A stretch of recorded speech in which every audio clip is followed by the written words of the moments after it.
Hey, thanks for making it to Veterans Daily with Jay and Clay. We're glad you made it. Look, there's a lot of noise out there, a lot of smoke, if you will. And what we're going to do here is we're going to kind of cut through it and actually look where we are today and where we're going with regard to the VA and all the different components that are moving and changing and shifting and all of that. Look, there's, again, a lot of things being said that haven't fully come to fruition, and there's things that have been said that have come to fruition. So we're going to kind of cut through it and really get into the nitty-gritty of where we're at today with the VA. We are in April of 2025 and where we're going. And then I'm going to throw it out there like this, Clay. With the where we're going piece, I think it's really going to be something to where we can, okay, let's hold these things as tangible items. Mm-hmm. And are we really hitting these things or not? Because I think that understanding what the goals are per se is an important barometer to make sure that we're staying on track, right? And look, I mean, maybe we agree with some of this stuff, maybe we don't, maybe we're somewhere in the middle. Look, it really doesn't, I mean, it is what it is. None of us have any real control over anything that's going on. So we appreciate your thumbs up and we appreciate every minute that you watch. It really does help to spread the word of what's going on. This is really, quite frankly, an important video. Even Stan thinks so.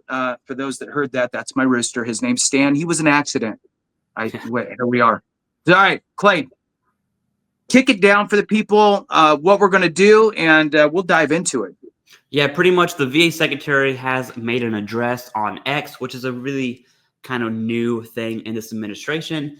But he made a 3-minute video addressing veterans directly, talking about exactly what you said, Jason, what the VA has done, what they plan on doing, and kind of where we're at right now. The reason I wanted to really pull this video up is because people are saying a lot about VA benefit cuts this, hearsay VA benefits cut that, Doge this, Doge that, community care this, community care that. The VA secretary pretty much lays it out plainly here, and I think it at least deserves a listen. Now, what we're going to do is each time he says something worthy of us commentating on, we're going to pause it and then go through the video, really, really breaking down what the VA secretary has said here. So here we go. Hey, everybody. It's Doug again. And I'm just so happy to get to talk to you again because you know what? We've been here a little over 2 months, and there's a lot that we've gotten done. I can remember one of my first times I got to talk to you as the Secretary of VA, the pride that I had walking into that office, the pride that I had in making sure that we're going to do everything we can to do the first and foremost function of the VA, and that's take care of veterans. During that time, we have done a lot of things. We've gotten rid of DEI. We've gotten rid of those things that are dividing us. We've made a flag policy that says we stand on the American flag, the POW flag, and our service flag. Yeah, I think if we have to address that, you know, DEI, there's really no good way to come at that. So from a VA perspective, the only thing I really worried about from that, and if you're wondering, I'm not a huge DEI person. I just want to rip that Band-Aid off, okay? But one of my friends who watches my kids, she's one of our babysitters, she was an SES over the DEIA department. She's retired. She's been gone. She's retired in the Biden administration. But talking with her throughout the past years, to my understanding is that the DEIA is really looking at accessibility. So an example of that could be you live in middle of nowhere, Arkansas, a VA facility is 3 hours away. Maybe you can't drive, right? So there's an access issue there, and you can't drive because you're blind, you're service-connected disabilities, whatever the case may be. That was really my biggest kind of red flag about the DEIA because they liquidated that entire office. It's gone. It's gone. The second thing, Jason, would be a lot of people are talking about how veterans are DEI, veterans are DEI, veterans are DEI for veteran preference and all this stuff. I just want to be very clear that this is the DEIA umbrella of the VA, right? It has nothing to do with veteran preference. All that stuff is like big federal government. This is DEIA within like a VA office of DEIA. Those are my thoughts on the DEI thing, the flag policy. I don't even care about, to be honest with you. Sure. Got it. American flag, of course. POW, sure. VA flag, if they have one. I don't know. All right. What do you got on that? Yeah. Okay. So I'm on the same page as you with the flag policy. I think that it should just be, the standard American military branches and the POW. That should be the standard. So DEI, diversity, Equity, inclusion. Yeah, equity and inclusion. There you go. And then there's accessibility, DEIA. Oh, man, A. There you go. So that's the A portion. Okay, so with all of that, I would say, you bring up a good point, right? Most people who hear DEI with or without the A just focus on, the sexual preference type stuff, and then really that's kind of where it stops. So yes, there is that access, that aspect of accessibility, and I think that that's an important piece, right? You need some group to be able to do that. Now, there is a piece of legislation out there that is calling for a committee on accessibility. In fact, it's called the Veterans Accessibility Act or something like that. So there's this piece of legislation, I think, maybe a result of eliminating that they're, for the VA, they are specifically establishing that, or looking to, if it passes Congress, right? So it just got introduced. And so that committee will work on that. There's still going to always be some sort of a channel in which you could complain about your accessibility issues. It's not like that door's just completely shut. I mean, you should be able to call the VA directly and run it up the flagpole at the local, whatever it is, whether it's a clinic or a regional operations center or whatever it is, and express that concern, even pushing, even if you had to kind of rattle the OIG's line on, just to get it to be seen somewhere. Always, I'm going to encourage people to do this. Look, if you have an issue with anything within the DEIA realm, now that there isn't one, email your congressional member, okay, for your district, ideally the VA facilities in the same district, but you would need to call your district representative, right? So call your congressional office. They have a staffer there that is assigned to handle VA federal government issues. Reach out to them. Let them know. Let them be that for you, and they will reach out to the VA and inform them of an accessibility issue or anything else. The only other thing I think that happens is with the DEI realm is there tends to be a focus on hiring and publicizing and getting involved in groups outside of mainstream groups for advertising for jobs or whatever. Well, granted, there's not going to be very many job openings, but so there is that part. So there could be a little less of a presence or push from the VA in these sub communities within the VA. So what does that mean? That means that if you are in one of those subgroups, subcategories of a veteran class, right, of all the veterans, then you're going to have to lean forward and go get that information from a main resource instead of through another channel. That's really all I got on it, Clay. Yeah, there's another piece to this too. It's always weird talking about it, but I'm just going to rip the Band-Aid off. This, in my opinion, that's the best way to go about it, right? So, again, a lot of veterans will see the VA liquidated the DEIA office, and they're thinking like big federal DEI, right? Not necessarily the VA's little piece of the pie. VA's piece of the pie, a lot of it is accessibility. Another part of it is looking at minority groups and the disparage against being denied versus white people. Like if we're just going to put all the cards on the table. The VA News did come out with an article about the liquidation of the DEIA office and talking about how the VA was helping minority groups get service connected. So mainly on the disability claim side of the house, not necessarily like going to your healthcare appointment on the accessibility. The question that I would ask is, well, what did they tangibly do? And then I would really want to know the data. Like if we're looking at claims that are being denied, well, why were they denied, right? So for instance, if you have a white veteran and a minority veteran, both had evidence from service. They both had a current diagnosis, but the white veteran was consistently service connected and then the minority veteran was consistently denied. That would be an issue, right? But then you look at the denials and it's like, okay, well, who didn't have a current diagnosis, right? And so then you look at other disparities of, all right, well, let's talk about access to healthcare, because that could be looking at minority groups and social economic statuses. I'm just saying that would be something to look at. So that would be another angle the VA is probably taking. Now it's gone.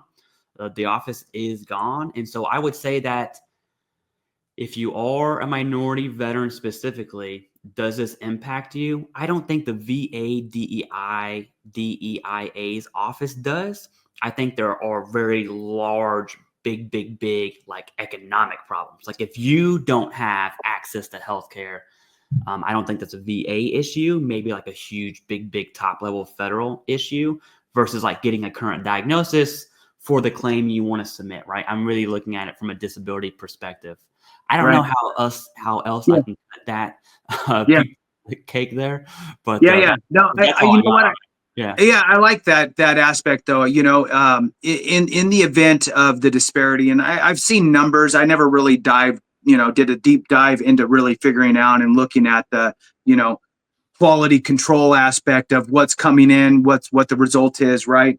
But that I distinctly remember seeing that there were numbers out there that showed, for example, Black veterans were being denied more often than white. And I saw those numbers somewhere, and it was a little while back, and I'll have to kind of dig back and try to find that.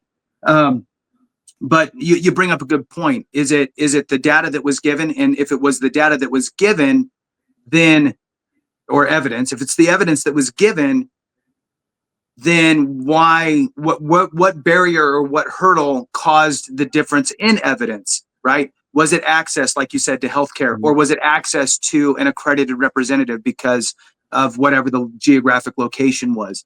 I will say this, that evidence is key at the end of the day. And I think that the opening through the PACT Act, the opening up of VA healthcare to 1 million people, and quite frankly, probably the majority just aren't even fully aware that they even qualify to go get healthcare from the VA.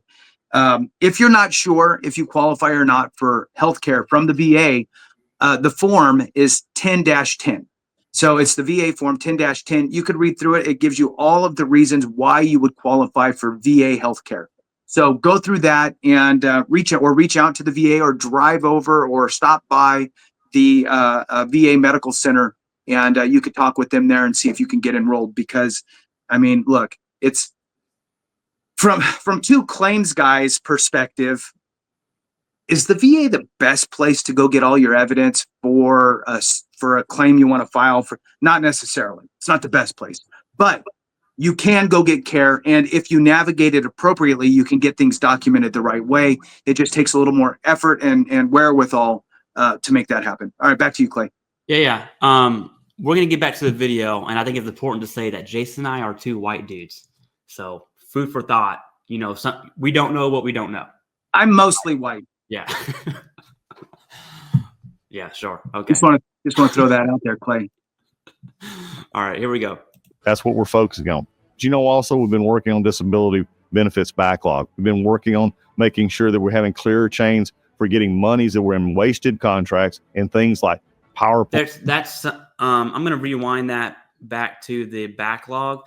This is something that I think rubbed a lot of people the wrong way for the right reason. This is a fact. It's not an opinion. The VA processed the most claims it ever has in the month of February than ever before. Okay, than ever before. So objectively speaking, the new administration is tackling the backlog. That's fact. Okay. Now that number from February was roped in with the FY number. So how the VA does it is halfway through the FY, they'll say, "Hey, here's how many claims we processed." So FY would be October 2024 into that would be March 1-ish, 6 months time. Yeah, March 1 of 2025. So there's two admins there, right? You have the Biden administration that attributed to the million claims. It was about a million, I want to say, 1.2 million. And then you have the Trump administration taking over in January. And in the month of February, the VA did process more VA disability claims than ever before. I just made a video on this, Jason, backlog specifically. And the comments I got were not what I thought they were going to be. And the reason I worded what I said that way for a reason is because I don't care what administration's in place. If more claims are being processed, that's a good thing. That's a good thing.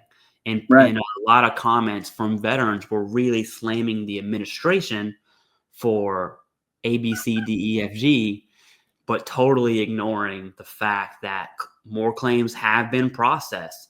I think that's just a hard pill to swallow for some people. Is listen, VA is going to do VA things if the orange man is in office, right? Like that's such a stupid statement. They're going to do VA things, and all veterans should want the VA to do VA things. I don't know how else to say it. Yeah, it's crystal clear to me. And look, here's my idea on this stuff.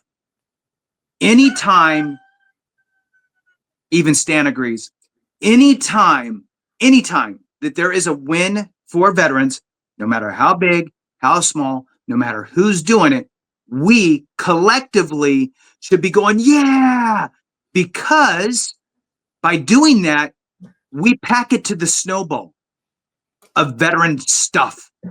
We pack it to the snowball, we solidify it, and we keep it rolling down the hill. It's when we do the opposite, ignore it, bulldoze through it, forget that it happened, then everybody else goes, well, fuck, they don't care anyway. Who cares? I mean, who are we doing this for? Nobody cares.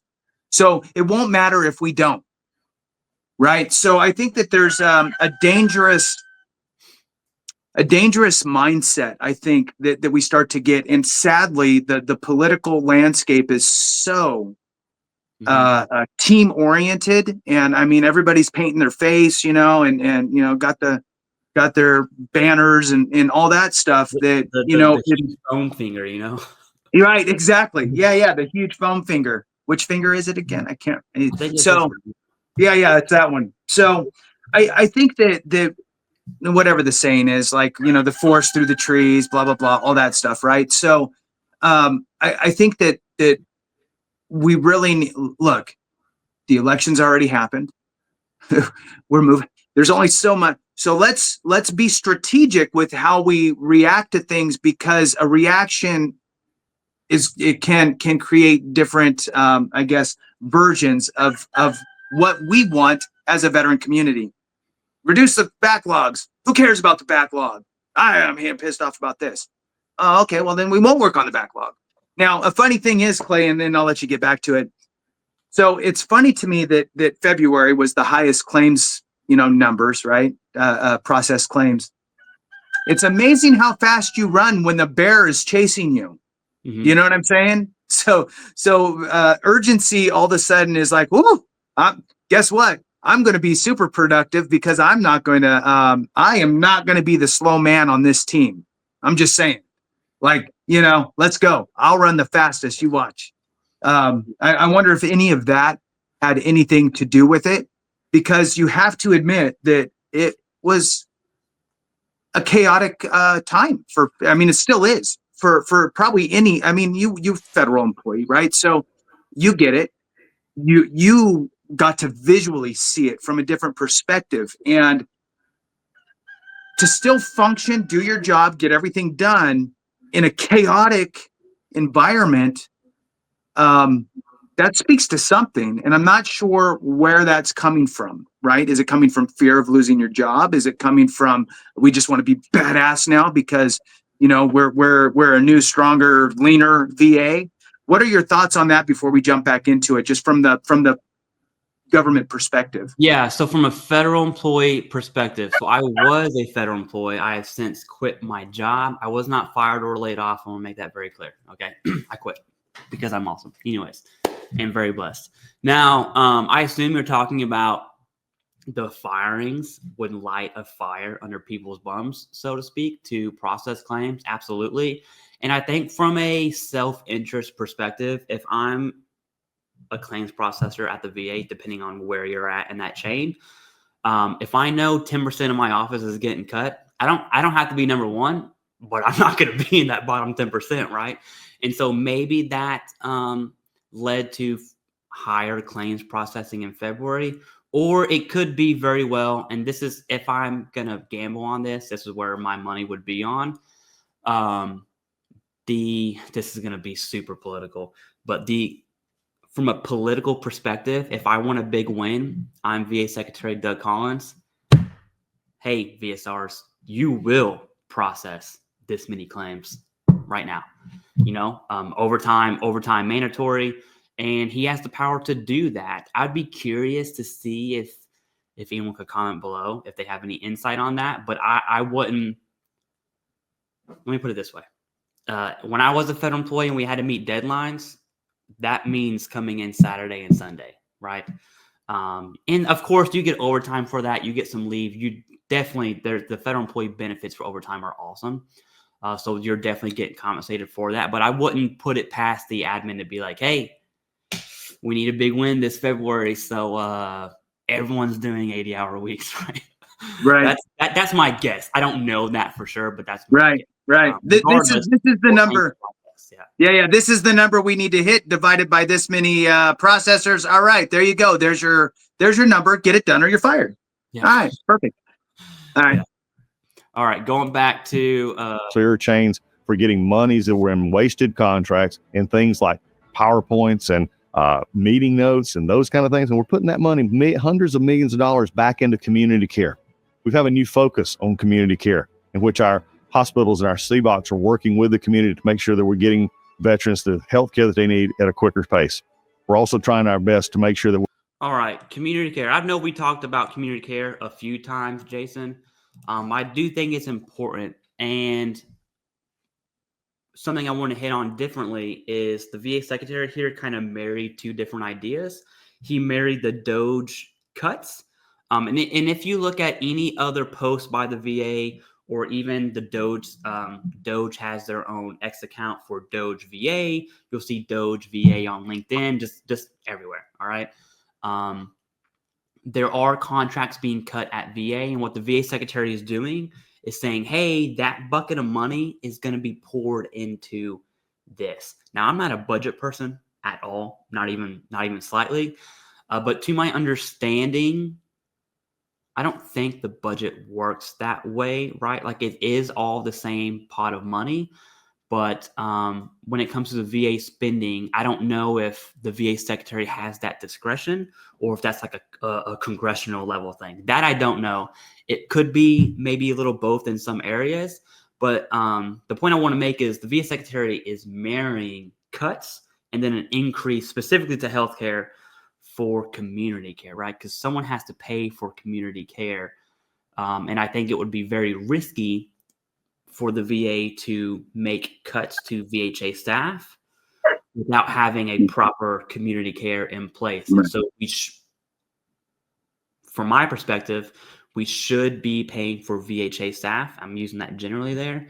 And then also paying for community care and then slowly chip away at one or the other. That's at least how I see it.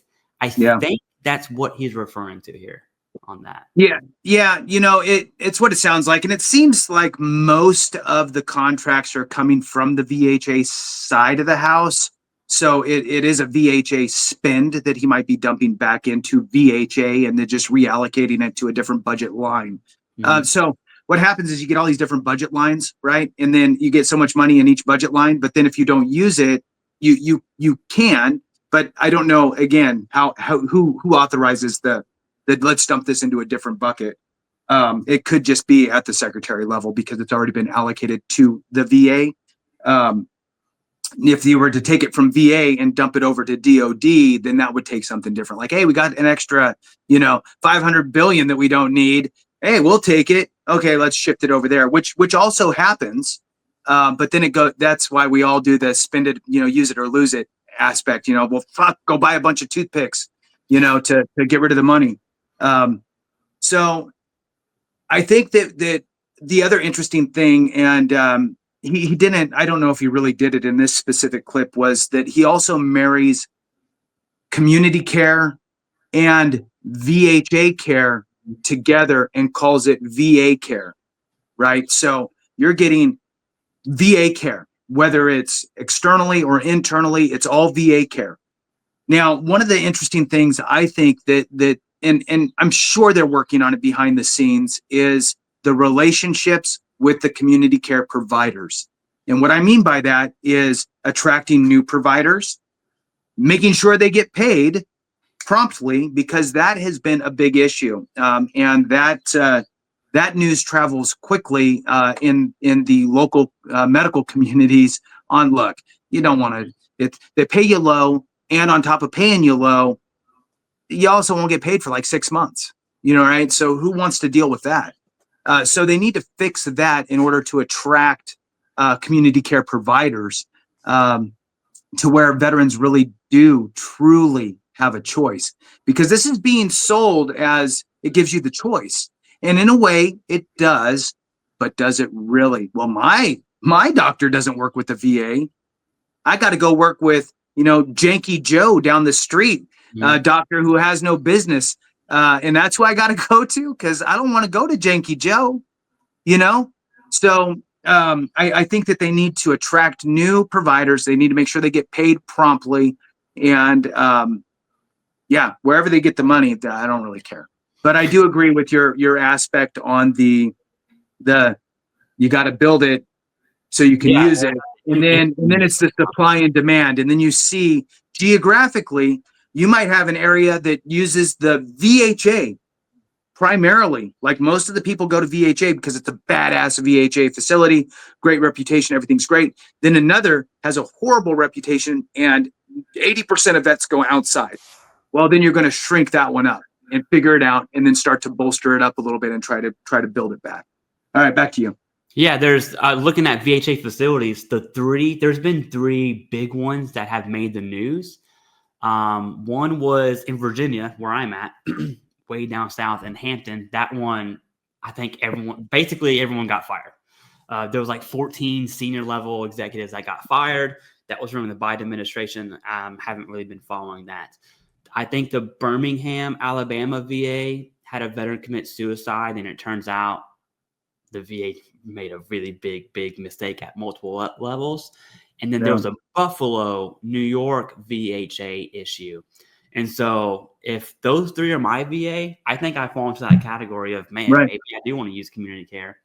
Yeah. I am curious if it's going to be, if the administration is going to push community care so hard to where it forces you to use community care. I never even thought about that. That would be interesting. So you said that, because then you're in the same bucket.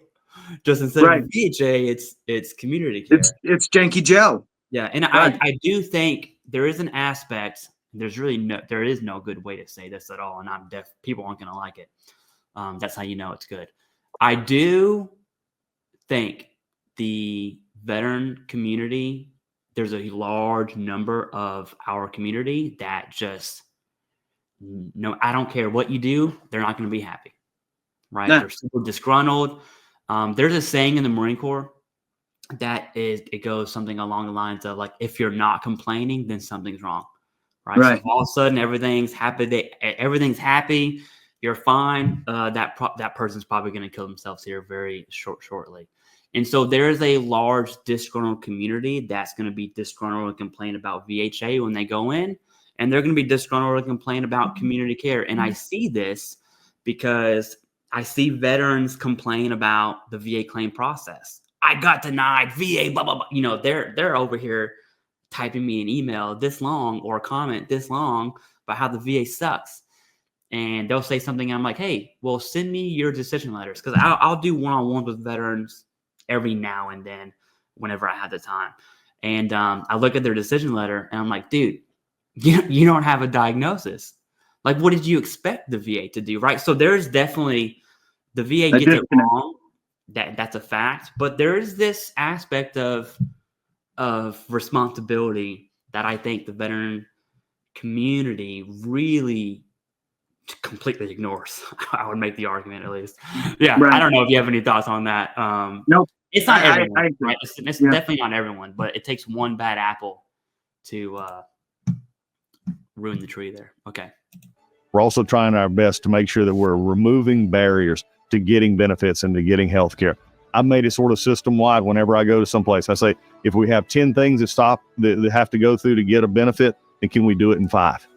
On that note, I know that was a super quick one. I'll say one sentence. I have no idea what he's talking about. I've looked for removing barriers, 10 to 5, or steps. I don't know if he's talking about the VA claim process, VHA, nothing. I would appreciate if the VA secretary just explain what the heck he's talking about there. I have no idea. Right. Do you have any idea on that? It could be. So here's the great thing about having a politician as a VA secretary, right? This can fit whatever the listener needs it to fit. Yeah. Right. So I mean, for me, what I hear is, okay, well, maybe on the health administration side, maybe it's more cumbersome to get signed up for VHA healthcare. Okay, maybe there's like 3 things I need to do. Cool. Can we just do it in one swoop? Can we just do that instead of why do we have to do this? Okay, cool. I agree. Should be streamlined. Can you do it bigger, better, badder, faster? Yes, let's do that. On the benefits side, well, there's some hurdles to getting benefits, and a lot of it is, and you already alluded to it, knowledge of what actually has to happen. And I think that if you want to use his statement in an example here, this is my best stretch I can do, Clay. This is it. Yeah, because we don't know, right? So when you read, right, let's talk about doing a supplemental claim or something, right? Let's say you get a decision letter back, right? And it's 47 pages long. Yeah. Okay. Does it really need to be 47 pages long? Because you're losing the veteran and creating a hurdle by doing that. And the veteran's going to be like, forget that, and then they're going to write the long email about how it all sucks. Instead of, and we've talked about this before, Clay, instead of like, here, read the green sheet, everything else later, but read the green sheet. If you do this, we denied you because of this, which they do say that, but you got to dig through it. We denied you because you missed this or this. This is what you have, which is good. You don't really need to redo it because you already did it. This is what you need to do. Right? So if you can do that, great. So let's remove the barriers. Now, look, that's what we're trying to do here is actually remove barriers, create awareness, and give direction.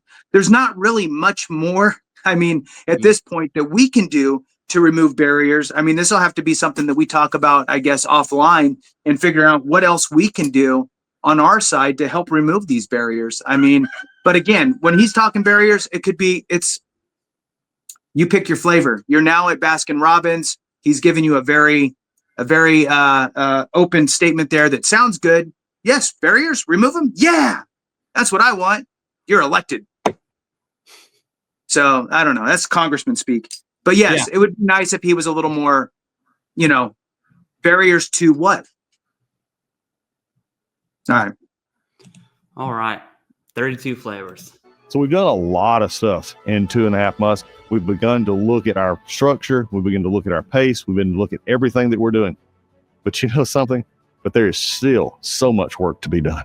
Despite astronomically growing departments, the budget, and the number of employees, the Biden administration failed to address nearly all of VA's most serious problems, including benefit backlogs. Okay, this one, I've always said I like the VA secretary, and I still do, but sometimes he gets it wrong. Now, clearly, he's painting the previous administration in a bad light, which is normal. Okay, it's definitely going to happen. But what he misses here is, yes, the previous administration did increase the VA's budget by a lot, okay? But you also had the PACT Act. And I would make the argument, I don't think it's fair to really talk about the claim backlog when the PACT Act came out, right? That's obviously a spontaneous event. Yep. That's not it wasn't what was the 2020 to 2024. Like the claim backlog spiked in the beginning of 2023, which is, for anyone curious, the PACT Act was signed in August of 2022, but nothing happened and it didn't become effective until January 1st of 2023. So yeah, the VA had, I want to say, 2.5 million PACT Act claims from then to the end of the Biden administration. I don't think it would be appropriate to really slam the administration for that. Now, if we want to talk about PACT Act and it going through the House and the Senate to be signed, why some people said no, why some people said yes, that, sure, we can have that conversation. But I can tell you that I think the VA secretary missed the mark on this. Although he's technically correct, the way he's framing it, I'm not down with. There is a way to paint the previous VA administration in a bad light. I would have used different ways instead of claiming. I agree. There was like 4 or 5 horrendous mistakes by the previous VA. This was not one of them, in my opinion. The backlog, like you said, is a result of that. And really, quite frankly, how did they try to combat it? By hiring a bunch more employees and dumping more money into it. I mean, we're going to get a bunch more claims. We should probably hire more people. Let's hire more people. We hired more people. Okay. Right. So, I mean, I don't know. It's just whatever. It's political shell game stuff. I could sit here and start listing off the reasons why I was so frustrated with the prior one, but this would not have made my list, personally. Because I think that for a lot of us who have had claims in back when Clay was in diapers, nice, which was last week apparently. Can remember that. I mean, claims would take 2-3 years sometimes. I mean, just for a standard, like, file your first claim, it's not till years later that it finally get a decision letter. So anything that's around a year time frame is like, wow, that's not so bad. I think that when we start pulling it back, now I'm not saying that should be the acceptable norm, but with the PACT Act stuff that came in, all of the flood of claims that have come in, and it's a wave, right? It's almost like a bell curve type of a thing like this, right? So before PACT Act, and then it's slowly coming back down, and then it's going to level back out because it's an anomaly in the big picture of VA claims. So when you draw that line of VA claims, you'll have this little blip, and it's going to be what happened there with that big spike. Well, that was PACT Act. So I don't know, honestly, if they're looking at reducing. God, my rooster's so annoying. I don't know if they're looking to reduce headcount because the claims have also decreased a little bit since the height of the PACT Act, right? And obviously they're trying to also introduce artificial intelligence to jump in there and do stuff too. So anyway, back to you so I could put my rooster on mute. Yeah, I wanted to show the backlog, right? So this is 2014 here, this huge decline. 611,000. That's a backlog, all right? Looking at 2015, you see that it starts creeping up during the Biden administration, just to 200,000. And then right during the PACT Act, that's where you see the kind of second top there. And it's been going down, right? And so there's a lot of data and ways we can talk about the claim backlog, but I think it goes back to what we've said. There's ways to slam the previous administration. PACT Act claims aren't one of them. Now, hiring employees, that's a separate issue that I'm pretty sure he's about to get into. So, rising healthcare wait times and the red tape that prevents families from accessing survivor benefits. Meanwhile, VA healthcare has been on the Government Accountability Office's high-risk list for more than a decade. GAO even says VA faces system-wide challenges in overseeing patient safety, access to care, hiring critical staff, and meeting future infrastructure needs. We are working hard to fix these and other issues. Unfortunately, many special interest groups, lawmakers, and reporters don't support any changes at the VA. All right. This one's kind of over my head, Jason, when you talk about the GAO, like at the accountability office. To my understanding, VA facilities almost operate autonomously from each other, right? So it's a hospital. You have the really, really smart doctors in charge. And there's like a ranking system, like residency, attending, and then like the chief. Basically, if you watch Grey's Anatomy, that's what I'm talking about, okay? And so it's one of those. And I think that's really what led to facility mishaps, like at the VA Hampton, where a ton of senior executives got fired. Outside of that, I really don't have anything to add. But it seems like the accountability piece, once again, accountability and oversight from big VA is lacking. We see that on hospitals, and we see that on C&P exams, to be specific. Do you have any thoughts on the GAO, or because this is kind of out of my ball game here? Right. Yeah. So one of the things they're talking about is the EHR, so the electronic records, right? Health record, the EHR. And when they first started rolling it out several years ago, there were major issues. Those major issues led to problems like, oh, well, your medication didn't get put into your record and it didn't get mailed to you, and now you don't have it and you need that every day and now you died, right? So that type of stuff. So major risk. The problem that I see with this statement, I get it. It's hard to push out a very positive, trying to be like, hey, we're taking care of things, we're doing the right thing. But then talk negatively about certain things that you're going to fix and all that. But anyway, I think that part of the problem with the statement for me anyway is,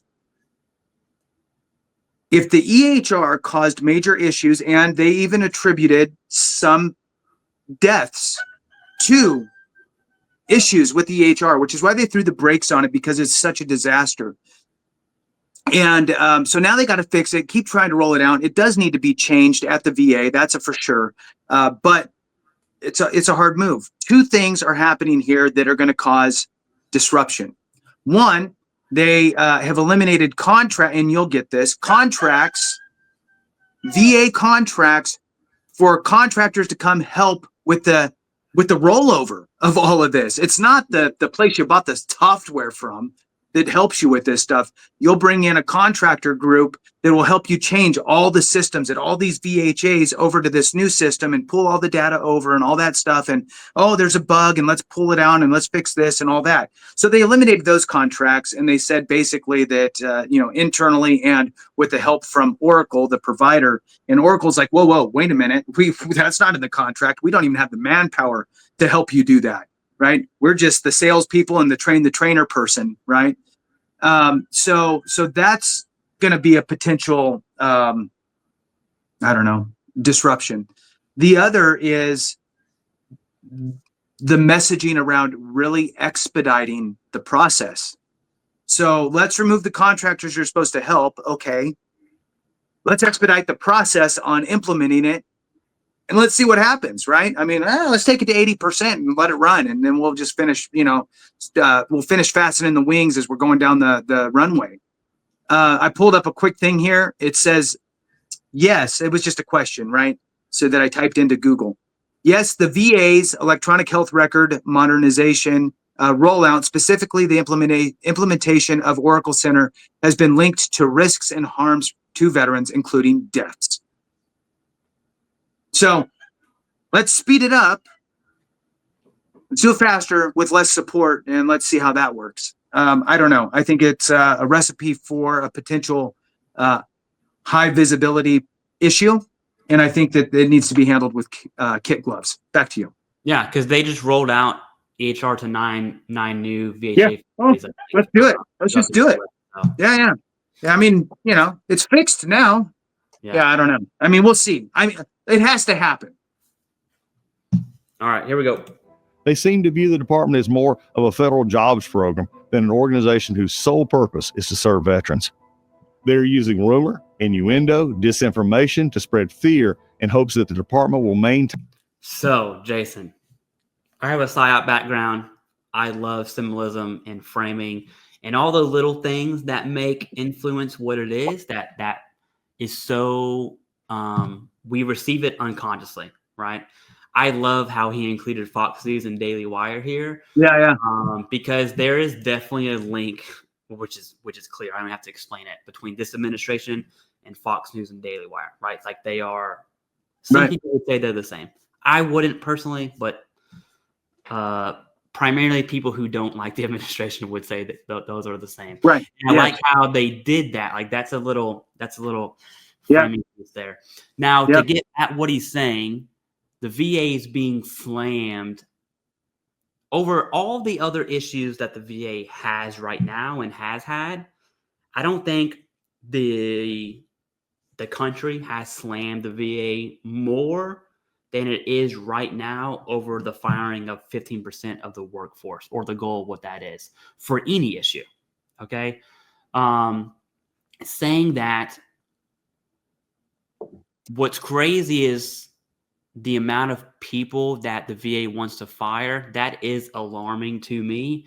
At the same time, though, I'm also a federal employee, and a lot of my friends have been cut. A lot of my friends took the deferred resignation program, and how I would describe it, because I worked in DOD, we called it the GWAT FAT, right? So the nation really focused on the global war on terror, Afghan, Iraq, Syria, Somalia, areas like that. And then the focus shifted to China, Russia, near peer. I don't want to get into DOD stuff. And so you have this GWAT FAT here, and that's what the DOD is tackling, by the way. If you're in the GWAT area and you're in the DOD, you're getting cut, mark my words, right now, in case you haven't put that together yet. And so I think this is the VA's version of the GWAT FAT. What I mean by that is the PACT Act. And so if the VA is going to go more towards community care, do they really need this neurological specialist that really has a background in undiagnosed illness of like joint pain caused by the Gulf War, right? Like really, really niche things. And I'm telling you right now, I don't know what the salary of that person is, but I'm sure it's up there, right? And so I'm curious if firings are those people, or it's like VA security, right? The VA has its own police force, or it's like VA janitors, or it's like the veteran communities, the VES people that serve coffee at VA facilities. Like what level of firings are we talking about? Because the TARA, the toxic exposure provider, is a lot different than like a VA police officer. I really, and I've said this before, I want a list of, not names, obviously, but positions. Like when you say you're firing 80,000 people, fine, whatever. Do whatever it is you're going to do. But let's look at positions. Like who is it? Right. Is it providers? Is it VSRs? Because all of a sudden, if it's 50,000 VSRs, benefits will be impacted, right? Like why can't we have that information? Right. About that. Yeah. I got a list emailed over to me of all the exempted positions, not names, right? Positions, exempted positions. And it's super long. They're exempted from this second round of the deferred resignation, right? Yeah. Like, nope, you can't do that. I don't know if the lists are the same, right? These are exempted from taking the deferred compensation, or the deferred retirement, or whatever it is, resignation, deferred resignation. Is that the same list as we can't fire you, right? Or is it like, well, we'll still fire you, you just can't go this route? That'd be jacked up.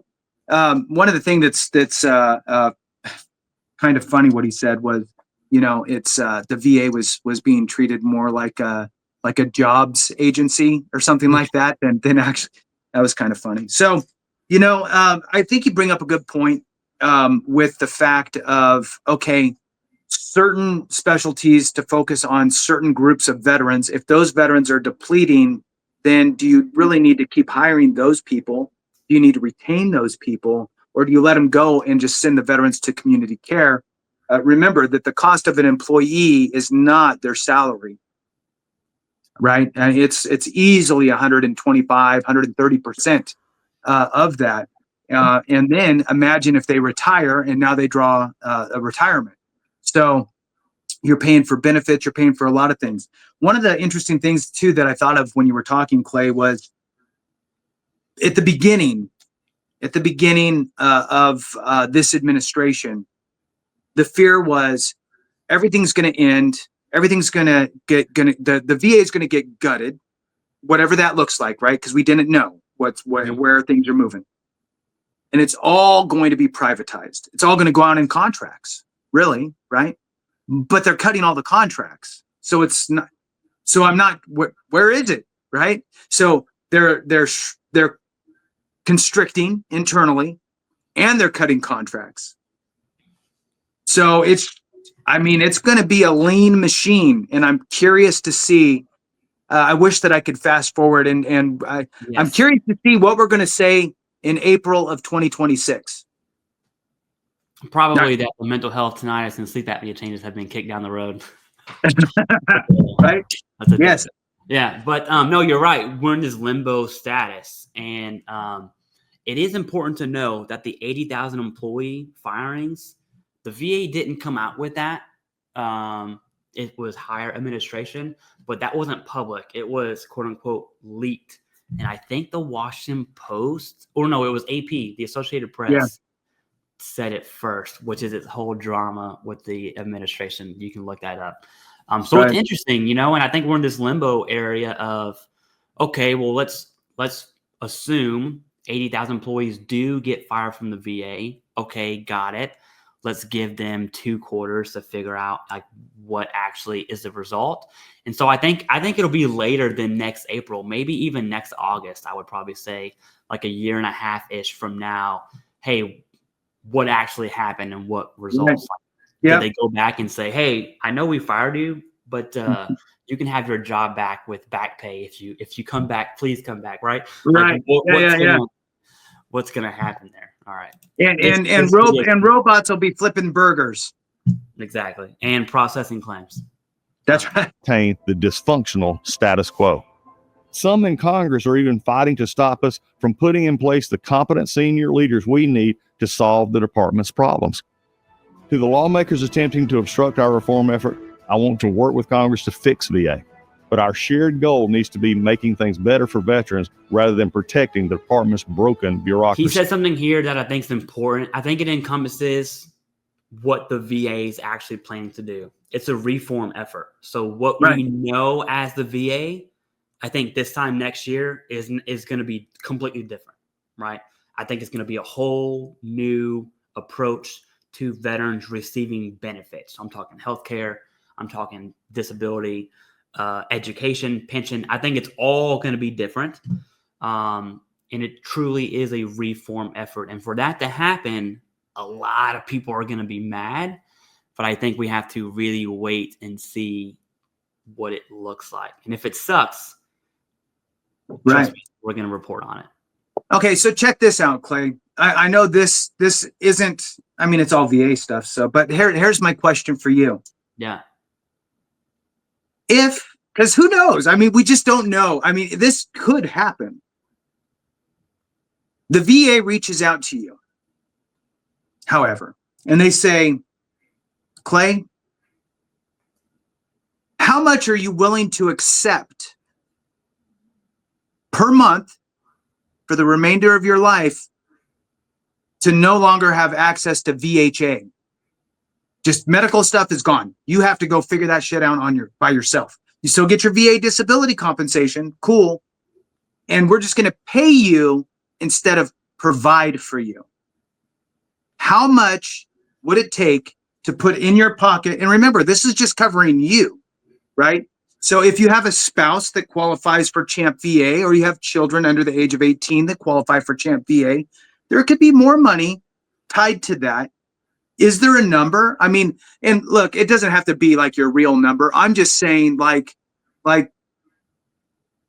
is there a possibility that the VA goes down that road? And if there is, would veterans actually accept it and go buy insurance or go to a holistic doctor or whatever it is, right? Have you thought about that at all? No, I don't. I use VA healthcare. I'm actively using VA healthcare right now. I actually got some medication on the way. Hopefully it comes today because I'm in need of it. And so I'm trying to think, if I didn't have access to that and I had to do what I just did with the VA last week. Yeah, I know. You know, what number would that be? I'm not sure if it would be a cash offer. I think it would be an insurance offer, right? Yeah. This is good stuff. I think it'd be an insurance offer, like, hey, here's a plan, kind of like TRICARE Reserve Select. I would refer a program like that versus cash. But I will say this: my whole family uses private insurance. Yeah, and it's amazing. Right. It's amazing. If my wife right now, right this second, if she wants migraine medication, she has no history of migraines. Okay. If she wants to talk to her provider about migraines and then get on a treatment plan and get medication, that will happen within the week.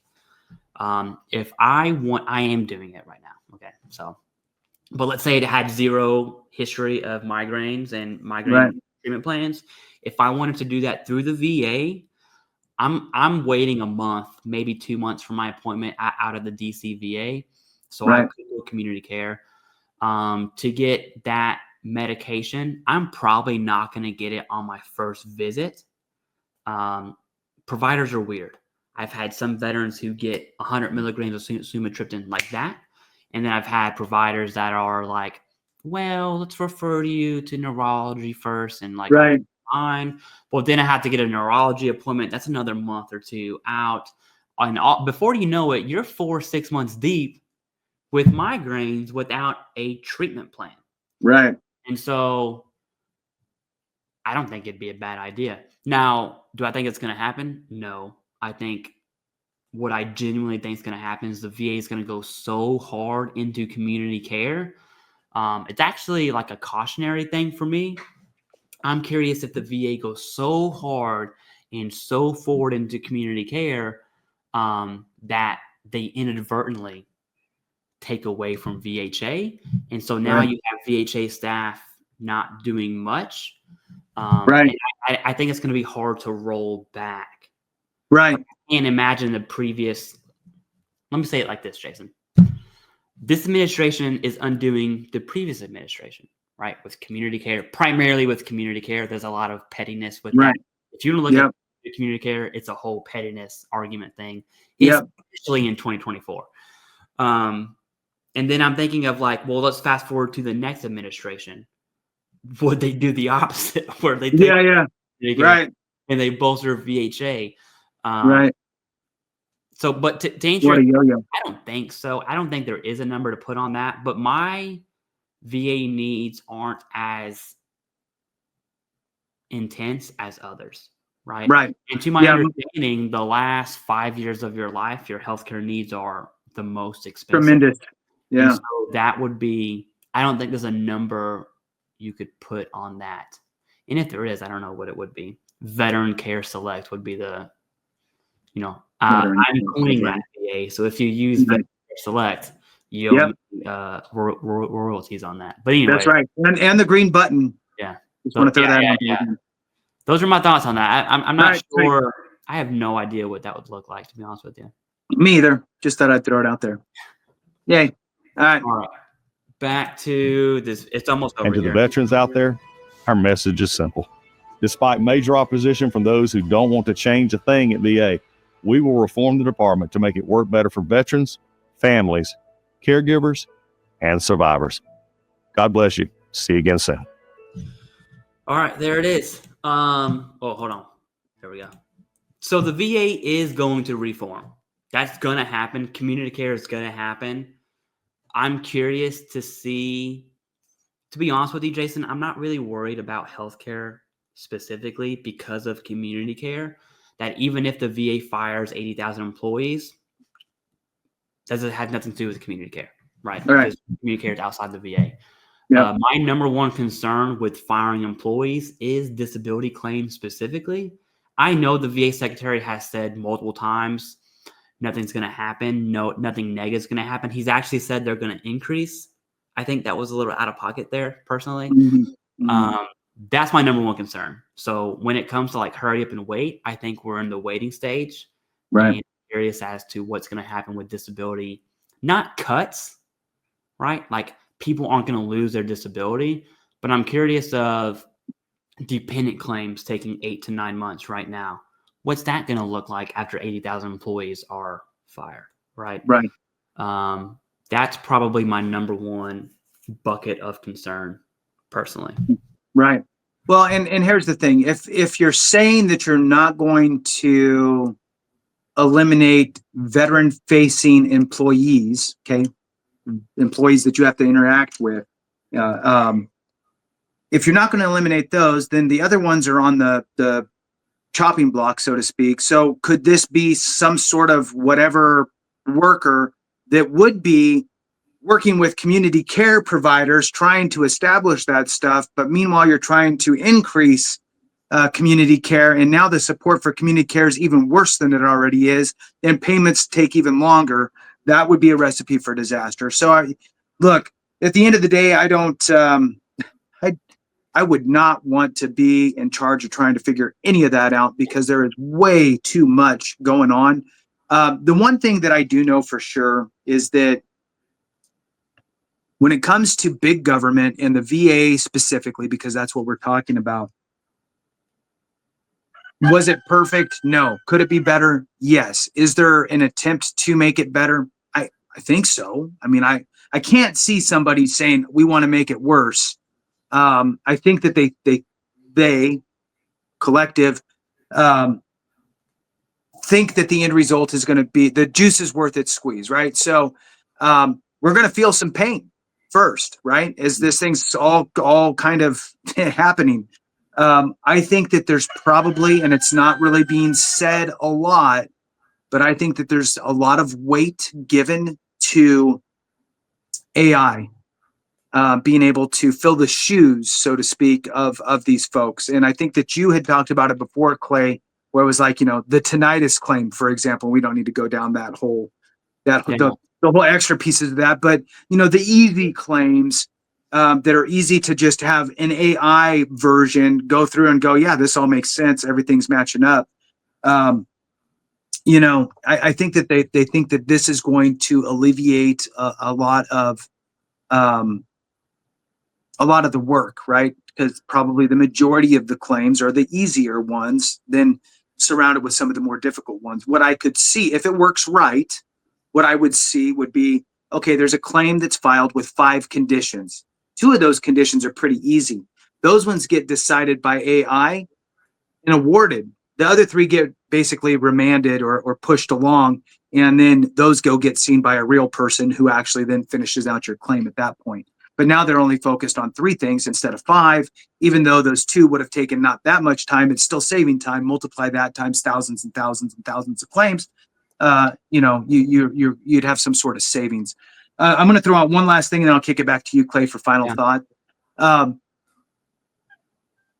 From a strategy standpoint for funding, and just anything that you need for a department, right? From a department standpoint, the VA secretary, Doug Collins, needs to exhibit a very large number of potential, we'll call it customers, right? So potential people coming through the doors at the VA. So instead of, and I say this all the time, how important this is, instead of saying, taking care of our disabled veterans, well, that's only like 6 million, right?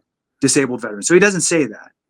He doesn't even just say veterans, because that equates to maybe 17 or 18 million.